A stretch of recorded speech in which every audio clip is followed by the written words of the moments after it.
Well, welcome everybody to Newsletter Live, information text. Tonight is our focus, and it's going to be a live action session. Lots of folks sharing brilliant text and other recommendations for you before we get to hear from our starter and the authors in the spotlight, Isabel Thomas and Katie Winters. Sorry, everything's covering my screen and I'm pausing as I go. We've got a rich mix of colleagues tonight. For student ambassadors, we've got teacher reading group leaders, colleagues who've joined us on the Reading Schools programme, and a whole host of other visitors who are going to be sharing their passion for different stories with you. Well, actually, not stories tonight, because we're focusing on information text. And I'm starting with one, which is kind of a hybrid, perhaps, so I hope you enjoy it. Sit back and let's find out what happens when once I was a tree. Illustrated by Gulham Carston and written by a book, but written with a little help from Ian McLaughlin. Once I was a tree. I wasn't just any old tree. I was a pine tree. I was tall, green, and handsome. Don't believe me? Just take a look. That was me. Birds lived in my head. Squirrels jumped into my arms, and moles tickled my toes. And I smelled good too. Go ahead, smell me. It's not weird. Just go for it. Breathe me in. Yep, better believe it. I used to be a tree. And before that, I used to be a seed who lived in a pine cone and came out of a squirrel's bottom. Look, I should explain. There were a whole bunch of us of seeds in that pine cone, and one day we were on top of the world, the next we weren't. I bumped my head 9 times on the way down. There, I really hit there. That one hurt. That one also hurt. That one hurt the most. And after that, I said, ow. And then a huge ow. And then finally I landed here next to a squirrel. Boom. You know, you can always tell when a squirrel's hungry because squirrels are always hungry. And this squirrel's name was Derek, and he ate me. It was a very dark time, but I was okay. Turns out I had an impermeable outer layer. It was like a special coat that protected me, which was lucky because after some days I came out of Derek's bottom. It was a tight squeeze. Derek seemed relieved, and that made 2 of us. I should probably stop eating so many pine cones, said Derek. I no longer smelled pine fresh. Please do not smell me. A rabbit nearly landed on me, a fly licked me, and then a beetle rolled me around for a few hours. Her name was Barbara. I'm going to roll this poo home, she said, and eat it. I liked Barbara. She had pizzazz. Getting rolled around by Barbara was fun at first, but then I started to feel, very dizzy. Barbara, please, I yelled, stop. No more, I feel unwell, but luckily Barbara was easily distracted. Barbara, look, I said, a bigger poo. And Barbara sure was happy with that big poo, and I was happy right here. I looked around. Wow, I thought, this place really has it all. Sun, friends, delicious dirt. It was time to put down roots. My roots let me suck up all the good stuff from the soil. And a few days later, it was time, 1, 2, 3, to squeeze some leaves out. There they are. Don't you think it looks like I'm waving hello? I am. I'm waving to the sun, saying, hey, sun over there. Sunlight helped me grow up and up and up, and I felt very proud. I was tall. I was green. I was handsome, and I even started a family of my own. None of my pine cones wanted to leave my arms, but I told them it was time. Think of all the fun you'll have. Think of all the stories you'll have to tell. I didn't tell them about Derek's bottom. And soon they fell. And soon they grew. And somebody chopped me down. I know. I was fuming. It's not so bad, they said. You'll get made into something new. Great, like a spaceship, I asked, or a castle. No, they said, you're going to be paper, as long as it's not toilet paper. I didn't want another Derek situation. No, they said, you're going to be a book. A book? I didn't know that books were made from trees. Why, that's kind of brilliant, because books are full of stories, and stories can be about anything. Spaceships, castles, blue whales, and even trees. Stories make us laugh and cry and learn and grow. And so here we are. Once I was a tree who grew into a book, and I know just the story to share. It's got a beetle called Barbara and a part where I came out of a squirrel's bottom. and it'll teach children all about how books come from trees, which come from seeds. And wait for this, the book that I grew into is the book you're holding. That's me, now. I'm not tall or green, but I'm still quite handsome, and I still smell good, don't you think? Go ahead, smell me. You've just been turning my pages, you've just read my story, and if you share me, I can go on and on and on. Because books are magic, and stories are forever. Which is rather fabulous hybrid story and information text from Ian McLaughlin and Gohem Carsten. I hope it was of interest to you. If you're going to scribble something in the chat line, a one-word review or a three-word review, if you wish. You can enjoy the process of seedling to tree via Derek, as Rich says in the chat line. Do watch out for the chat line. It's going to be packed with Rich sharing links from everybody talking tonight. So we're moving on for our first recommendations, and I'm turning to Hannah Clover, who's the school library lead at the School Library Association. I know she's got 3 brilliant books for us, so over to you, Hannah. Thanks for joining us. Lovely, thank you. Can everyone hear me all right? Just to check that everything's working fine. Lovely. Yes, so the books that I'm sharing today are my picks from our Information Book Award shortlist. Starting with our very first pick for the under sevens category. The book I've chosen is Frog, A Story of Life on Earth by Isabel Thomas, who's with us this evening, illustrated by Daniel Egnius. This is not just a book about frogs. This is the very story of the universe retold. It's a riot of colour, the thoughtful design results in a visual feast and unforgettable and vibrant introduction to evolution. If there was ever a book to spark curiosity and inspire wonder, this is it. We're hoping you can link it to core teaching about ecosystems and life cycles, but with a dash of philosophy thrown in. So it's perfect for children who like to ask why a lot. The illustrations are beautiful and inspiring, and you could use these as the basis for a creative activity where children get to craft their own universes. The next title is for 8 to 12 years, and it's The Science Detective Agency by Steve Derrick, illustrated by Miriam Seraphin. Can you solve a crime with forensic science? A crime has been committed and the reader must solve it using a range of scientific procedures. Visual and textual clues and evidence are revealed as you read and observe methodically throughout the book. Fun activities such as code breaking, testing your eyesight, and along with how to test fingerprints and take witness statements ensure an engaging read. However, this book could be used for a whole host of activities. I know that there's libraries that have done a murder in the library that you have to solve. You could do a theft in your classroom that your children have to interview suspects for, or you could pull activities out of the book for settler tasks at the start of lessons if you wanted to. In the final category for 13 to 16-year-olds, we have Normal Women by Philippa Gregory with illustrations by Alexis Snell. Philippa Gregory has adapted her best-selling, unique social history book Normal Women for Teens.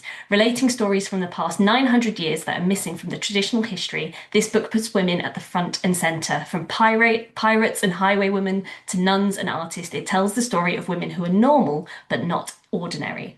Tales from this book could be used to contextualise learning points, but also to expand historical knowledge and to combat the narrative that women have been on the sidelines of history as opposed to active participants in it. I've also had the pleasure of recommending this book to a teenager in a public library, and they actually took it out, which is a huge accomplishment for me if you've ever worked in public libraries with teenagers. Those are the 3 books that I'm here to recommend. We have a webinar on the 21st of May at 6:30 celebrating all the books on the shortlist, when the winners will be announced in July. So we hope to see you at those events. Thank you, Hannah. Terrific examples shared with us. I can already see people borrowing and taking some great selections there. Now I'm turning straight on to our next colleagues who are going to be sharing some of the insights that they shared at the Education Select Committee oral evidence sessions. Over to Helen Hendry. Thank you, Teresa.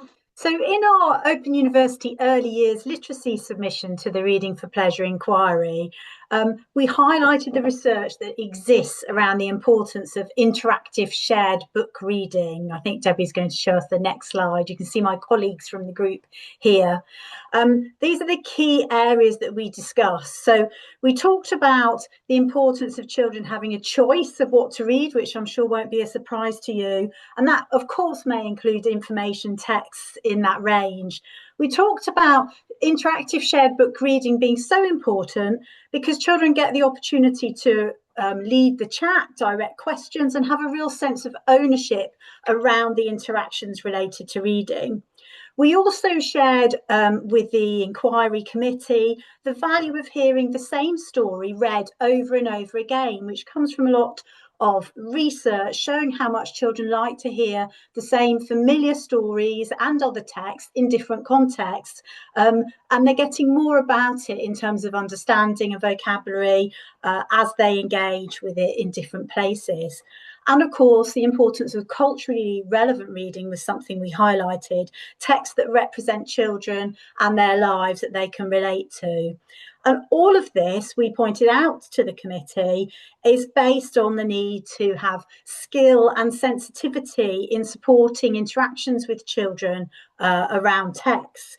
And the committee seemed to be really interested in the notion that early reading for pleasure can be physical and can be through play and not just sitting looking at a book with the child or with adults, but actually engaging in playing the story after they've heard a fictional account or playing different aspects of non-fiction text potentially. Helen, you've got 20 seconds. The panel were interested in how to support practitioners, and you can see here that we recommended that the government simplifies messages and offers support and training around a rich variety of early reading for pleasure. Thanks very much, Helen. Great to have an early years focus. You go straight on. The Education Committee response that we made from the Literacy and Social Justice Centre, thanks very much, just move us on. Focused again on effective pedagogy. Helen and I were there in the early February. We both voiced different perspectives, drawing on research evidence from 25 different funded research projects, but also the international evidence. Two key pieces we highlighted here were about pupil voice needing to shape practice and allowing young people to have a voice in their own reading for pleasure, as it were, making those decisions, and then paying very close attention to impact. We move on to the next slide. We recognise there are some challenges around this, and for many schools across the country, probably not those attending the newsletter live tonight, there is a degree of profile-raising activities and extrinsic motivation, and that is challenging because it actually doesn't very rarely draw on underpinning research evidence and very rarely tracks the consequence of that. So we looked at very successful schools and we said those successful schools don't leave reading for pleasure to chance. On the next click, we'll just show you the key argument we made around those schools that are successful and those who are less successful need support. They need support to undertake evaluation, to co-develop and maintain those reading cultures over time. But now I'm going to hand over to Roger McDonald, who's not yet attended the inquiry, but is about to next Wednesday. We'll be taking evidence from the Quality Mark, UKLA and Open University. Over to you, Rog. Thank you, Teresa. So what we've learned from the Quality Mark and shared with the Department for Education is that reading for pleasure is not improved through isolated activity or short-term interventions. Instead, impact comes from sustained strategic work over time. Across our schools, reading becomes part of the fabric of the school. It is visible, valued, and socially shared. Crucially, these schools understand the difference between teaching children to read and enabling them to become readers. We've got some key messages.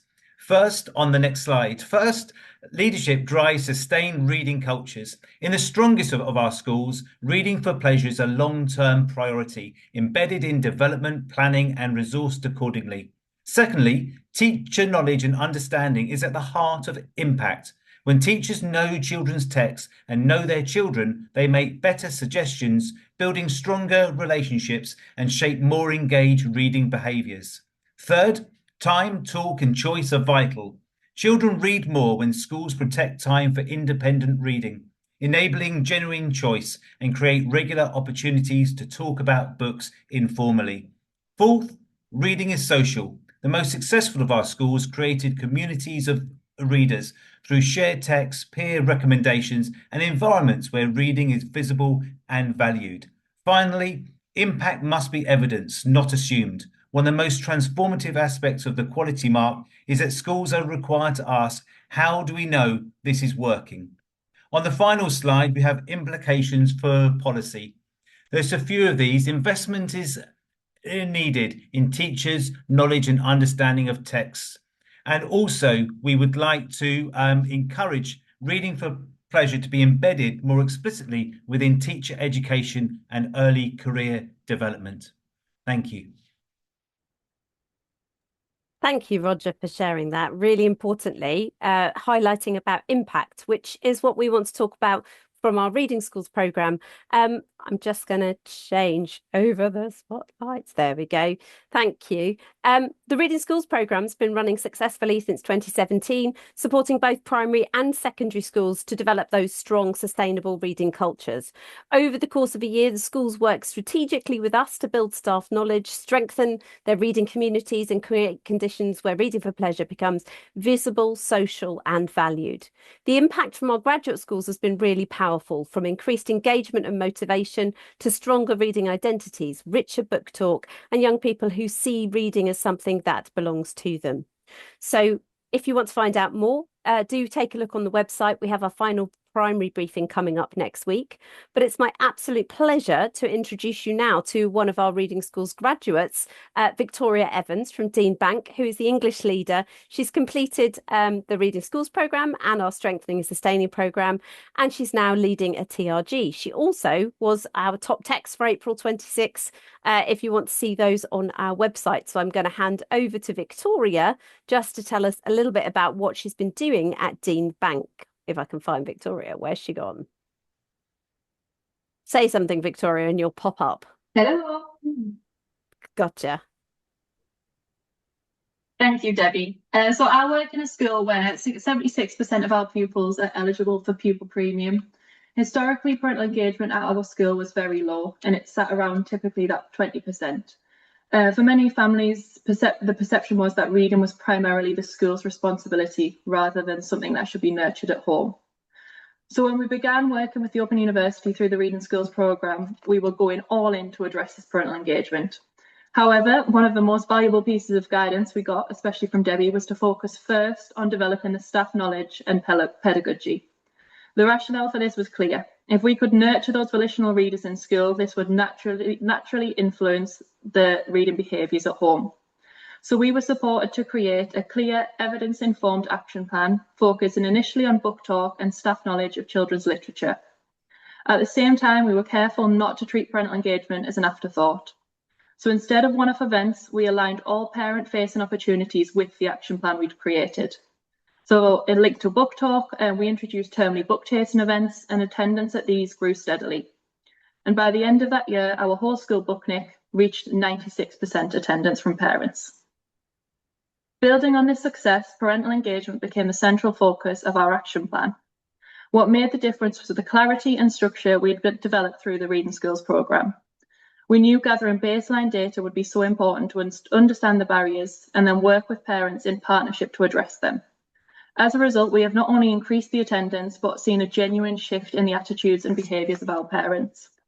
So, for example, our monthly story and craft event grew from those 2 to 3 families each week in 2024 to an average of 30 families in 2025, and now we're consistently filling the school hall. Parent surveys show that the proportion of children reading regularly at home increased, but also parents were now reading to their child. These findings did seem too good to be true, but we triangulated these with pupil voice to ensure that reliability. It's important to say that we would not have achieved this without the strategic support of the Open University team. The programme didn't just give us ideas, it gave us a clear research-informed approach to sustain change. Crucially, it taught us that embedding reading for pleasure within our school must come first if we want to extend it into the home. On a personal level, it transformed my practice as a subject leader. I have learned that consistency is key to securing that buy-in from the staff, pupils and parents, and that meaningful change was driven by that well-constructed action plan rooted in evidence and a clear rationale. We're incredibly grateful for the guidance and support we received from the team, and it's had a lasting impact on not only our school, but our community of readers. So anyone that's thinking of signing up to that, go ahead, it's the best thing we've done. Thank you so much, Victoria. That was fabulous to listen to, and just to see the impact you've made and the attention to impact you are holding on that journey. Really terrific. Now we're turning over to some student reading for pleasure ambassadors from Sheffield Hallam University, Aaron, Caitlin and Wesley. I think it's Aaron who's going to speak for the trio. So over to you, Aaron. Thank you, Teresa. Good evening, everybody. So as part of our practice at Sheffield Hallam University, we have asked Sheffield Institute of Education for their views on reading for pleasure via a questionnaire. As we are a combination of primary and secondary trainees, we are able to reach out and represent a wide range of student teachers within our university. And we found that while they understood the theory behind reading for pleasure, they often lacked knowledge of children's literature and how to implement this into their own practice. Therefore, we established 2 social media pages, a TikTok and an Instagram page, where we post frequently with recommendations and author spotlights, alongside national and international themes and events such as World Book Day or National Careers Week. These recommendations are supported with a short description and where to find the book, ensuring that these texts are able to be accessed and implemented in their own practice. Additionally, we have established Sheffield Institute of Education's Children's Library, where through donations from staff, students and the wider community, we have representative literature all the way from early reader first books to Key Stage 4 and young adult appropriate literature. Here, trainees can boost their knowledge of books and engage in literature in their own time. Furthermore, we have developed this space, which was once used as a study spot, into a warm, cosy and welcoming social reading environment through comfortable furniture and familiar book characters. As you can see from one of our pictures, we have a giant Gruffalo, and there are several other displays like that. This allows trainees to engage in this space fully without the traditional constraints of desks that are in many of the university rooms. We are also so lucky and fortunate to have such a strong community here at Sheffield Hallam University, and one example of that is our primary and our secondary English book clubs, which are hosted within this new library space by one of our senior lecturers. One thing that was essential to us was that people could use this space as they see fit to increase their comfort and engage in this library as their own space. Therefore, these attendees have tailored the space to their own needs through arrangement of the furniture, arts and crafts decorations, and even recommending authors for us to contact. This has led to us conversing with several children's authors, which allowed us to provide our peers with ideas and recommendations on how to use their books in the classroom from the authors directly, via social media posts. Also, we were able to inquire into the author's own experiences of reading for pleasure, both as children and as adults, and how they create captivating plotlines and characters to target those reluctant readers in our classrooms, with the aim that student teachers take this knowledge and relate it into their own teaching practices to inspire the next generation of readers. Thank you so much, Aaron. The reading teachers of tomorrow from Sheffield Hallam, voicing for us the way forward, learning from their cohort and then planning forward in innovative ways. Fabulous to know. Thank you. Our next speaker is going to recommend some top texts, and this is Laura Chesover, who's the lead producer for schools at the British Library. Over to you, Laura. Welcome. Hi, thank you for having me, everybody. I work at the British Library, where we look after the national collection of 200 million items, including many, many books. So we are very interested in information literacy, as we have lots of information. So I'm starting there with this book, The History of Information by Chris Horton. This is a book I wish I could put into every school in the country. It's not the most scintillating title. I think it doesn't translate well on first hearing. However, when you realise that it's the graphic design genius of Chris Horton, who many of you will know from his picture books for much younger children in Key Stage 1, books like Oh No, George, and Shh, We Have a Plan. He's brought this really gorgeous trademark style of graphic design, illustration, colours that pop to this really important book, which talks about the changes and the evolution of the technologies that allow us to communicate to each other as humans. And what I think is so interesting about this book is it's perfect for primary school students in Key Stage 2, because it allows them to understand those technologies that are then manipulated when we're talking about information literacy. So I really highly recommend it. It will have you coming away thinking, that's why we call it the stock market. And that's why presidents are so concerned about the size of their inauguration crowds. So highly recommend. Second one is There Is No Such Thing as a Silly Question. And again, this is another gorgeous book, this one by Mike Ramsden, that has absolutely fabulous illustrations. What I love about this book is it's chunked down lots of different pieces of information, but all of the answers come from experts at Cambridge University. It's a Cambridge University Press text. So I think it can spin off into so much fun in your classroom as your own students come up with their very silly questions and then devise the sources they're going to use to answer them. So please. Fabulous. 20 seconds left, Mrs. Chesover. Okay, last one, Finding Winnie. This is a really beautiful piece of literary non-fiction. It's based on a true story and it will have you weeping, but it will also teach you why Winnie the Pooh is called Winnie the Pooh. So I recommend it highly. Thank you so much. And there's at least one in there, and I'm sure everybody can guess which, that I will be buying tonight. Okay, we're moving on now to Emma Newby, Emma Allen from Newby Primary in Bradford. She's the English leader there. She featured on our recent podcast with World Book Day and Wandle English Hub, and she's got an example of practice on the website. And this year, Emma is working with the school on the equality mark that Roger was referring to. So over to you, Emma. Welcome.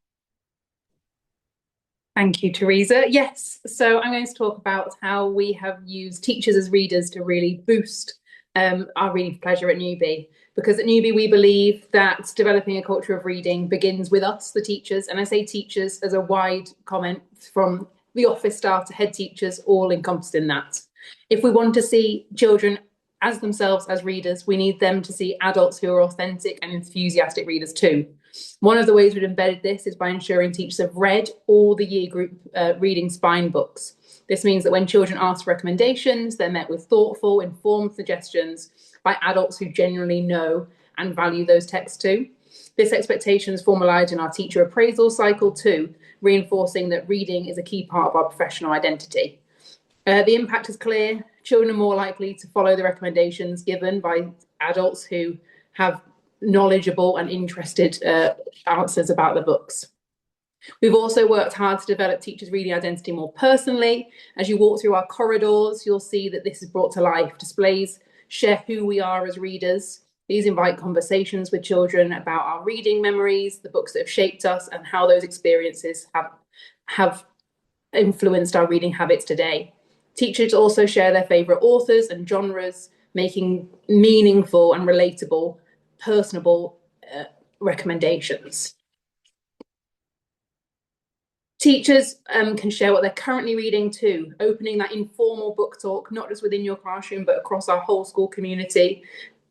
The impact has been vast. We've seen our teacher recommendations weekly, if not more, in our recent teacher survey, and also knowing that our pupils can express their favourite genres and titles of books much more readily too. Ultimately, our position at Newby is to create a culture where reading is not taught, but it's lived, it's breathed and shared and celebrated by everyone involved. Fabulous. Thank you so much, Emma, for sharing with us. And we're moving on now to hear from some of our TRG leaders, some updates from their groups.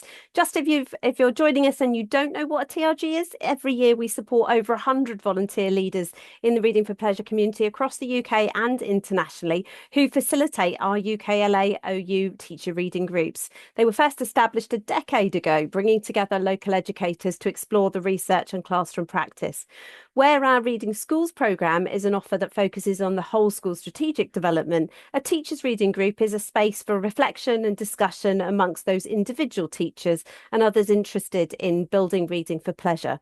They continue, our TRGs, to build a really vibrant local, national and international community of educators who are really passionate about reading for pleasure and nurturing our young readers. So if you're interested in joining, or indeed you'd like to start or lead a TRG, please do either scan the QR code, or I think Rich will drop a link in the chat for you so that you can have a look. But right now we're going to go and hear a little bit from some of our current TRG leaders. I'd like to introduce you to Gary, who is a new TRG leader this year, joining us from Thailand. He runs an international group there. He's also a Key Stage 2 teacher and head of English at Wellington College International School in Bangkok. So over to you, Gary. Hi there, everyone. Thank you. Our TRG has kind of evolved over the last few months, and it's actually been quite streamlined into mainly just 4 teachers within our school community. It's a large school community, so we've got 2 senior school teachers, 2 junior school teachers, and what we've really looked at is our mostly looking at our community and sadly our lack of knowledge across our community. And you can see there, just from that screenshot on the right hand side, the authors that are our teachers and our teaching assistants, our community.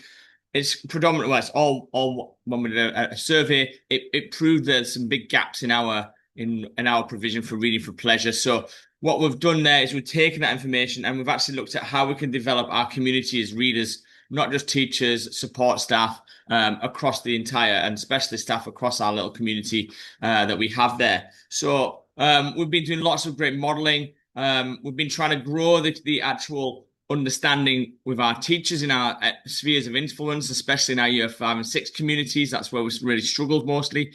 So doing author of the week every week, introducing new authors from a range of diversity, different backgrounds and different styles of text, because we looked again at that previous slide, there were no graphic novels in there, there were no non-fiction text highlighted there. So we've been a lot of work on that, weekly doing that, using our library lessons to curate book lists. So I'll get the kids to start curating book lists so their voice is coming through, and as well as they're curating those book lists, they're actually speaking to their teachers about authors they enjoy. So again, we're really trying to broaden and harness our teachers' understandings of Reading for Pleasure and its importance, and also hopefully developing their knowledge of a range of authors as they can enjoy that book talk with their kids as well. And the impact we're starting to have now into our final term is that as we've got teachers now curating their own book lists, and we're sharing those with the students and sharing them with ourselves. So just to put a few of the examples of our teachers that are really actually getting involved, sharing, and these were teachers at the start who were very reluctant to talk about books, share books with their class,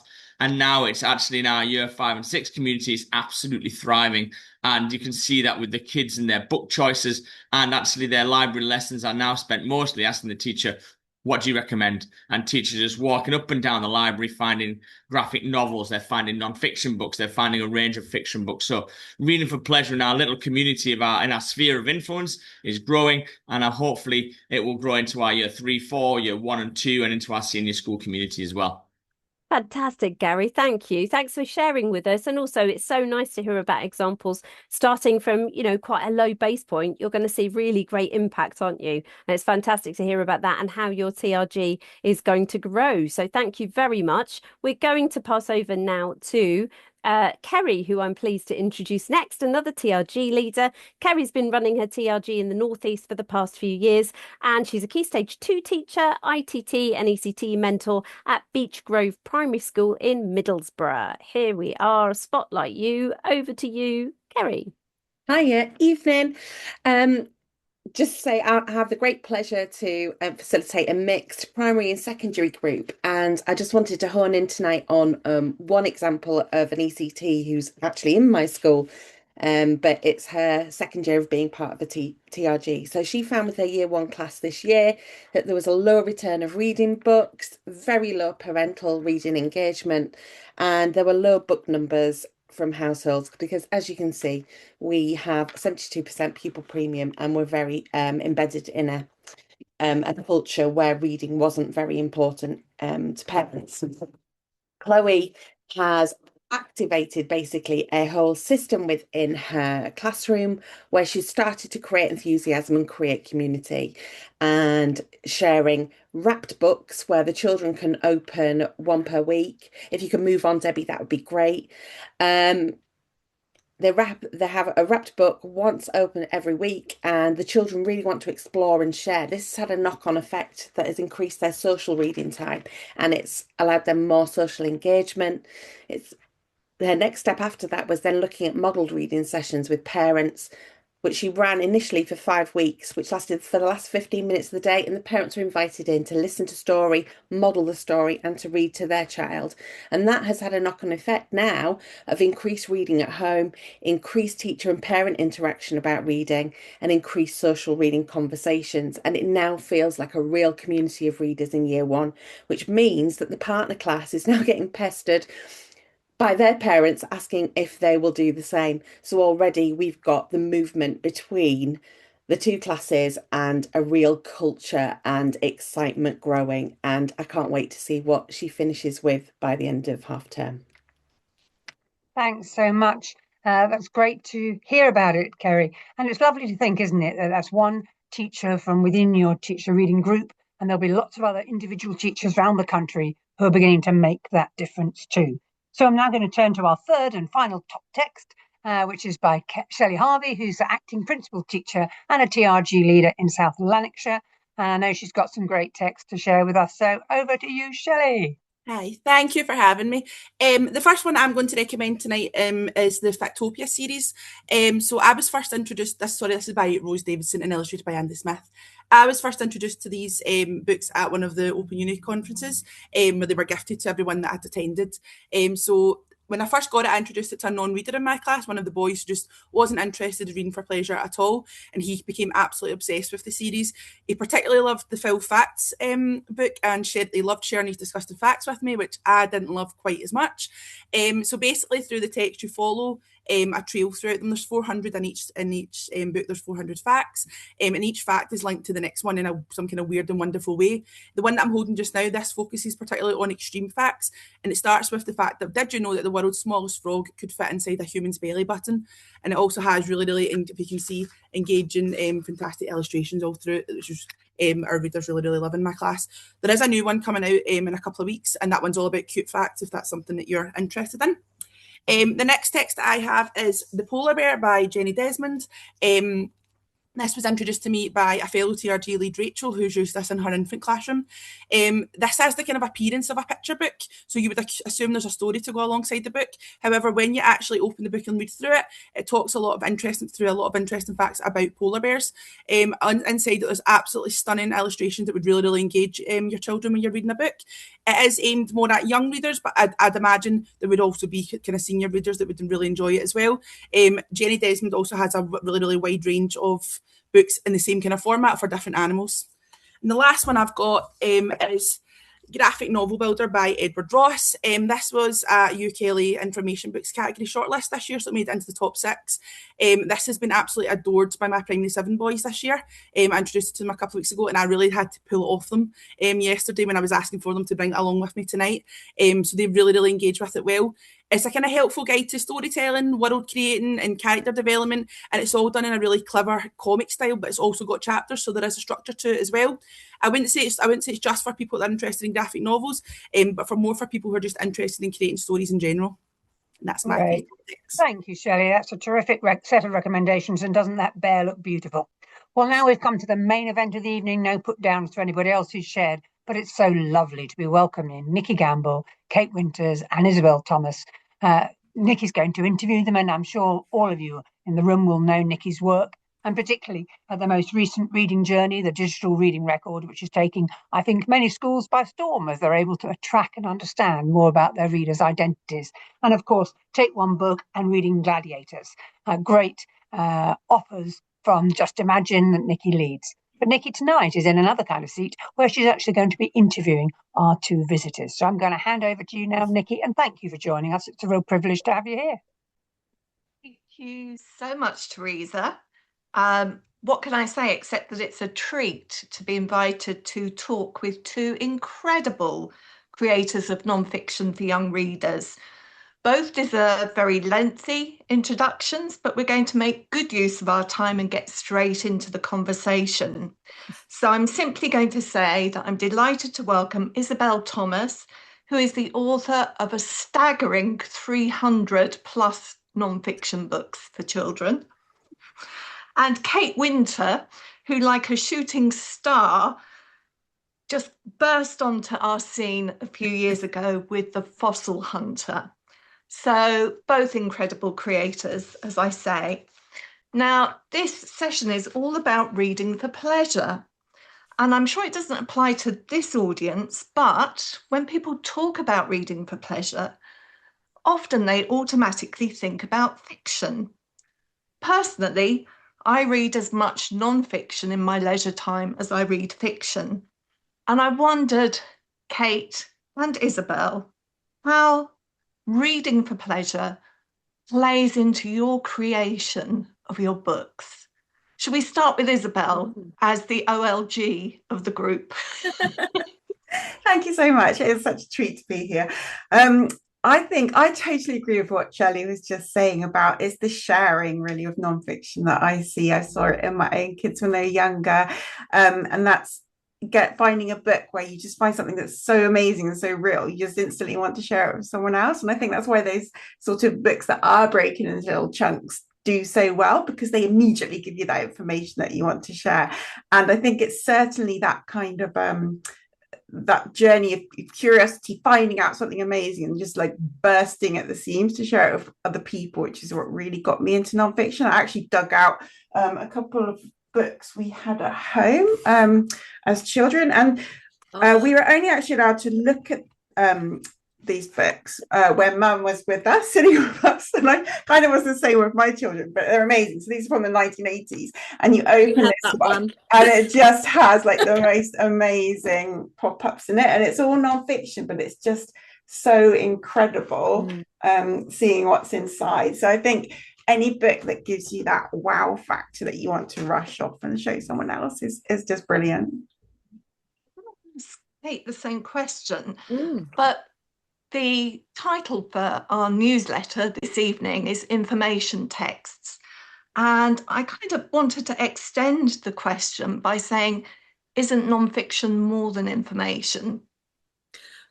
I mean, definitely for me, I'm always looking for the story. I'm always looking for the narrative so that children can access the history and the science and get excited and kind of awe-inspired by the story. So for me, that is a very important part of balancing the non-fiction with the narrative. So yeah, I feel that's super important, as well as centering the child, you know, having centering the child within the story, for me, really helps to engage the reader, I think, in the books. Just while we're talking about engagement, when I ask teachers or writers that I'm working with about their favourite non-fiction text, very often, not always, but usually there's something to do with the voice of the writer. That's an important part of that invites them in to share their information. So how important is that voice, Isabel, for you when you're writing?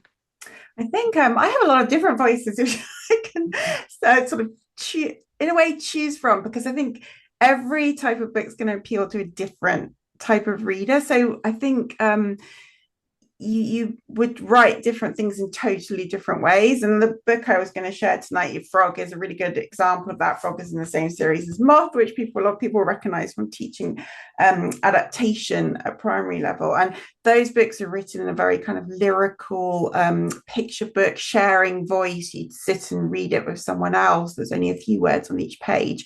And some of the other books I write, so the Impossible Question series, it's all about sort of humor and pace and jokes. So I think with each one, it's not exactly that I've got a different child in mind, it's just different aspects of me. And I think all children have these different aspects to themselves, so they want to see that variety out there. And Kate, finding the right voice for the story, the non-fiction stories that you've talked about, how important is that? I think that's important. I think I draw on kind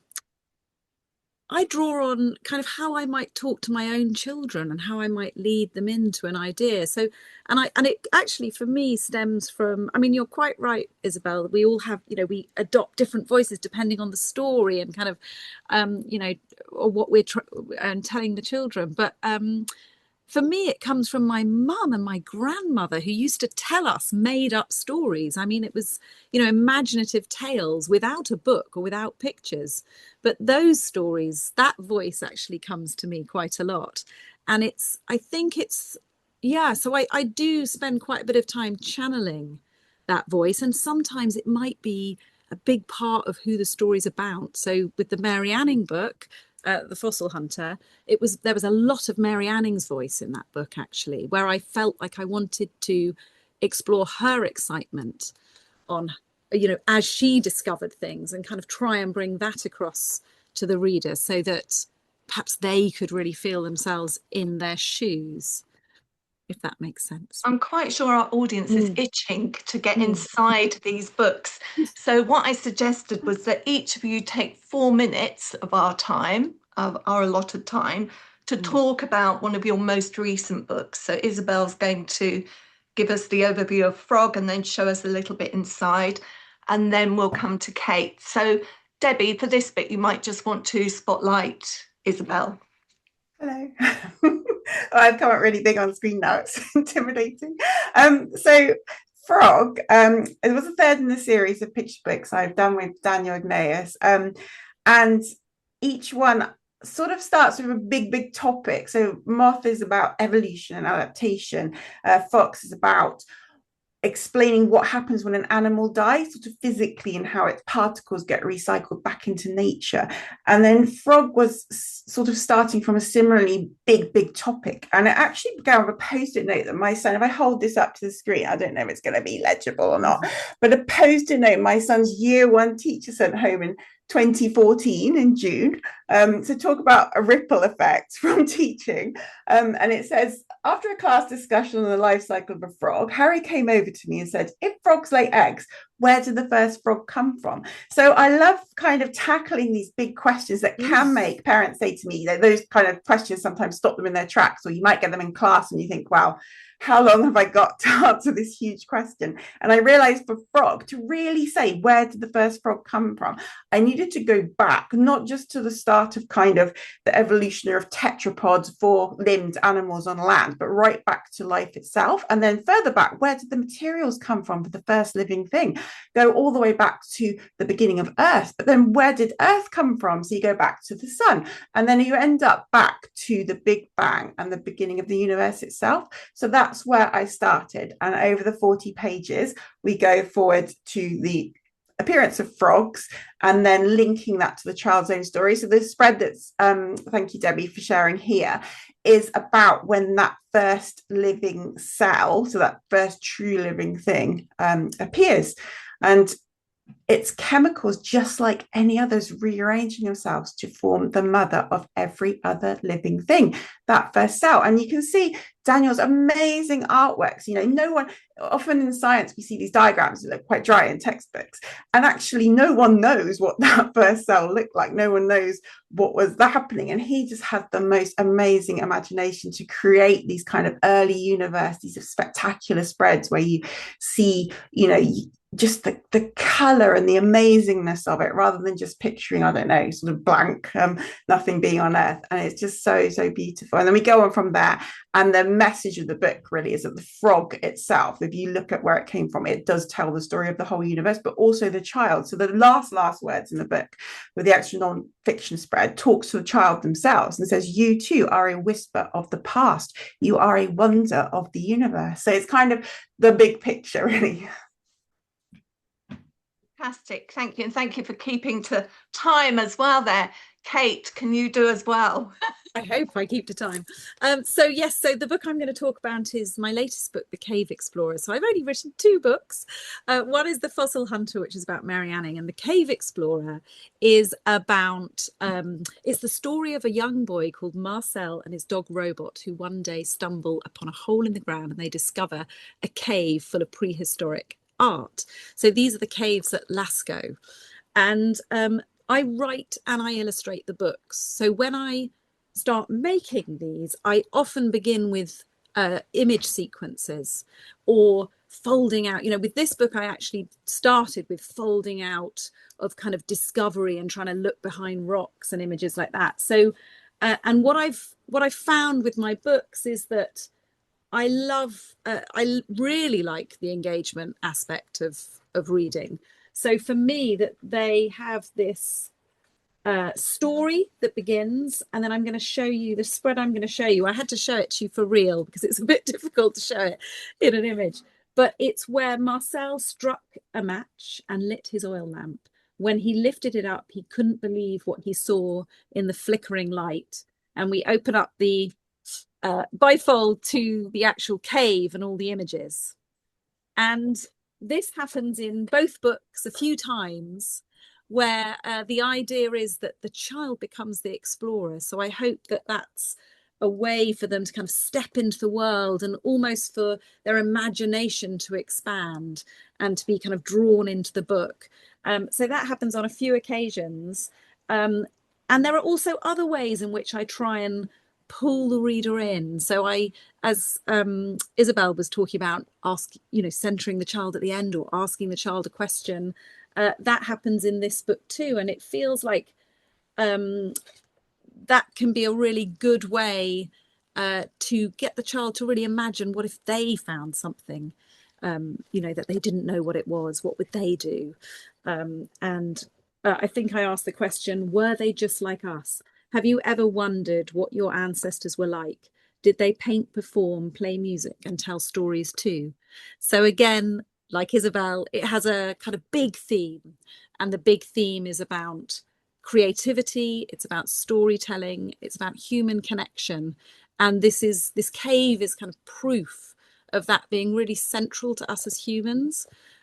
So it's very factual, but it also talks about something that is innately human. Thank you. Thank you. Both books are very philosophical, as well as, conveying lots of information. I didn't mute myself, did I? No. Okay. I hope to get in a couple of questions here. So again, if we can be kind of sharp with our responses. You're both teachers, albeit working in different contexts. The audience might not know, but Isabel is currently doing a secondary PGCE in science, and so has come to us after a day in the classroom. And Kate, she also teaches creative writing, brilliant non-fiction courses that some of you might want to go on. Kate's course director of the BA in illustration at the Cambridge School of Art. And what I'd like to know is whether being a teacher in those different contexts and that relationship between teacher and learner has any bearing on your creative practice. Hey, I'm going to come to you first. Yeah, well, I've taught actually many ages. I've taught art to many ages. And I'm a parent as well. So I feel like there's a way that, you speak to young people and that you engage young people. So I think that is just something you learn through working as a teacher. You learn about how to draw children into ideas and this wonderful playfulness that everyone's talked about and connection. But I'm also teaching so I teach illustration. And so I need to really, it helps me to engage with how I create visual narratives, because I need to interrogate that. I need to look at how my students are developing those ideas and how they're communicating what they want to communicate. And that could be to do with the drawn image, but it could also be to do with the playfulness of the shape of the book and the things that I've touched on before. So it very much informs how I make books. I'm a research position as well. So I'm writing about how I make my books. And that feels, really super, super important for sure. Teaching itself is such a creative practice. And, to get in touch with our creative side, I think is a really fundamental part of teaching. Any insights from this year or from other teaching that you've done? This year's been intense. It's been very intense. It's been amazing. And I kind of, I thought I knew I would like teaching because I worked in schools a lot as an author, admittedly mostly primary schools, and now I'm teaching secondary chemistry mainly. But it's such a creative role. I love it. The big difference is that if I'm trying to say, write a book about evolution, I might have 6 months to think about the best possible way to teach evolution through the book. And of course, when you're teaching 3, 4, 5 lessons a day, you might have sort of an hour if you're really lucky to try and plan how you're doing it. So trying to let go of the perfectionism, but it's still hugely creative. You're still creating as you teach the hour-long lessons that we have at school. You're still teaching, you're being creative in every minute, trying to adapt everything. And I think it's going to really feed my work that I do as a writer as well, because I have to be so creative in the classroom. We can't, in secondary school, sadly, we don't have too much flexibility with the curriculum, because the best gift I can give my pupils is, getting these good exam grades. And you tend to almost be quite transactional in some ways with, we need to teach you the content, you need to then replicate in the exam. But you can be incredibly creative with the way that you teach a different topic. So I'm really experimenting this year with different ways of doing things, and I'm bringing some of the creative writing activities into the science classroom, which and sort of art activities, which is really lovely. And some people absolutely love that. Some people say, I'm not contractually obliged to do any writing in science. I reject that idea, but it's just so brilliant to experiment with those things. And I sort of see the reality of actually how little time there is sometimes at school to share books and texts, but also how important it is, given that the curriculum is as it is and we can't do anything about it to a great extent, how important those non-fiction books are to give children that big picture. And you can really tell those children who are reading for pleasure around science, because they make so many connections, and science is all about connections. So I think that's one of the key things, and they take great pleasure in recognizing those collections and kind of joining everything up. We had time to delve into, just the biggest impact that reading a book has on the acquisition of knowledge and understanding, over and above just telling somebody about it in the classroom. But I want to get on to the final question. I'm keeping my eye on the time here. And the question is about questions. Questioning is central to the creation of non-fiction. I was interested to hear from Dr. Matthew Bothwell this week when I was talking to him. He's an astronomer at Cambridge University, and he said in writing his children's book, he was inspired by a child's question, and the question was, what would happen if the moon crashed into the Earth? What a great question. So I'm interested in learning about some of the interesting questions that you've heard from children, maybe, or how questioning is an important part of how you write your books. Kate? Yeah, I mean, I get lots and lots of questions when I go to schools. I've recently had a whole trail of questions from some kids in China, which was amazing, and really thoughtful questions about why on earth did Marcel and that robot go down the hole. But you mentioned you were going to ask this, and I thought I'd tell you about a funny interaction I had, and that is that I took lots of fossils into a school, and they kept asking, how old are they? And I said, about 250 million years old, and they couldn't get their head around this. And then someone went, what? And they've still got the price tag on them. And I'm taking so some of them I found, but this one I hadn't. And that was just brilliant. And it's just amazing questions. I mean, children are brilliant. The other thing they ask a lot about is how you make a book, how you physically make a book. And I think for them it's really exciting to meet someone who does that, and they kind of, their brains start whirring, like, you made these books. And they've asked me if I had to colour them all in myself, had to explain the printing process. Well, we've just got time for you to quickly answer that question. Yeah, I mean, I have been collecting questions for like 20 years going into schools, and that spurred this Impossible Question series, which is my best-selling series. And I have spreadsheets with over 2,000 questions from children, and I often collect them during events, during festivals, during school visits, often by a paper aeroplane if we're doing it in person, which is brilliant. And I just have thousands, and they're so amazing. And my big rule for those books is that every question has to be one genuinely asked by a child, because they come up with the absolute best questions. So examples are, if everything is made from atoms, does that mean feelings are made from atoms? Do wasps know that they hurt us when they sting? Why can't I just eat my favorite foods? How do animals know where they're going when they're underground? And so just the material, the ideas, those connections that children make are just so fantastic, and capturing those and encouraging children to ask them spurs on even more questions. And then often we'll get them to then think of their question and then do the research and write the scientific answer for it, whatever that question might be. Don't have time today to touch on our final question, but maybe we just leave everybody to think about it, and that is, what does it mean to write non-fiction for pleasure, as opposed to focusing on writing that can become a bit of a chore if it focuses too much on subject matter, too much on linguistic features, and not enough on what connects you to particular subjects.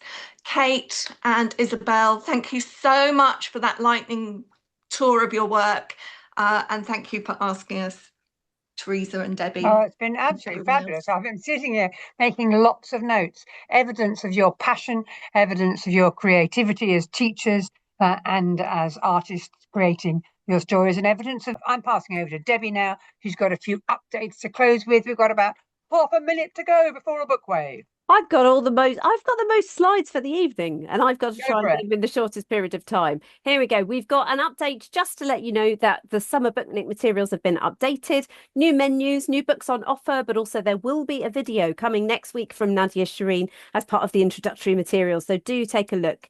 If you don't already know that the Summer Reading Challenge is going to launch soon, read to the beat. Fantastic chance for your children to work with you and with your libraries. Don't forget, great opportunity. Have a look at the materials online. And alongside that, of course, is the Teachers Reading Challenge, which launches in June. So do take a look. A great way of building your teacher's subject knowledge around children's literature.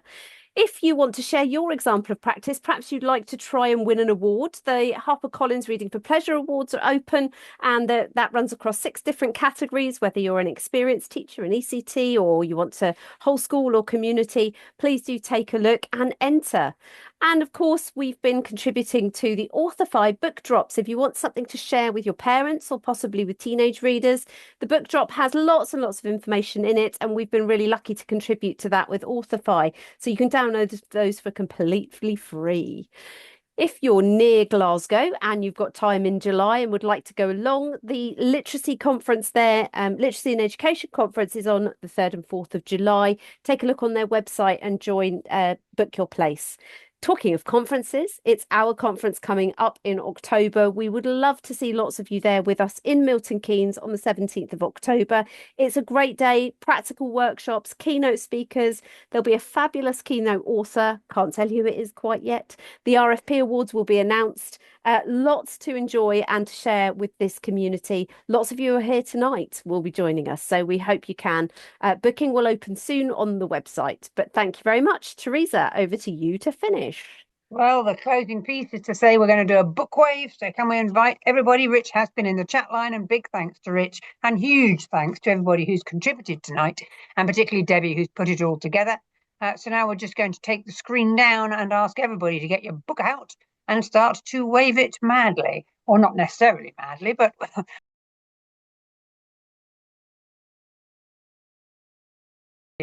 Thank you very much, everybody, for joining us. We hope to see you again. We're getting on annual newsletter live. It's been a fabulous evening. Thank you to everybody who's presented, and we hope to see you in October at the conference in Milton Keynes.